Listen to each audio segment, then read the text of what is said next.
নমস্কার। আজকে বলবো এই নববর্ষে, এই শুভ নববর্ষে কোন কোন রাশি কি ধরনের উপাচার বা কি করে সিদ্ধিদাতা গণেশকে সন্তুষ্ট করবেন বা সন্তুষ্ট করে আপনি কি ফললাভ করবেন বা আপনাদের লক্ষ্মী লাভ কিভাবে হবে, চলুন তাহলে একটু আলোচনা করে নিই। কোন রাশির লোকেরা কি করবেন? অবশ্যই এদিন একদমে বাজার থেকে 7টা ময়ূরের পালক কিনে নিয়ে আসবেন। 7খানা, না 8খানা, না 9খানা, না 6খানা। এদিন ওই ঠাকুরের স্থানে আগের যে মৌলপালি যে থেকে থাকে সেটাকে আপনি কোনো গাছের গোড়ায় দিয়ে চলে আসবেন, এটা রেখে দেবেন এবং অবশ্যই তার মধ্যে সাদা চন্দনের টিপ বা লাল চন্দনের টিপ ওর মধ্যে লাগিয়ে দেবেন। এগুলো শুদ্ধ জামা কাপড়ে করবেন, কিন্তু যদি পারেন এই দিন আপনি কালো আর নীলটা অ্যাভয়েড করবেন।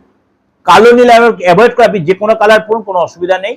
অবশ্যই আপনার মন মতো যা জিনিস দিয়ে পুজো দেবেন, তুলসী দিয়ে পুজো দেবেন না, অবশ্যই ময়ূরের পালক টেনে পুজো দেবেন।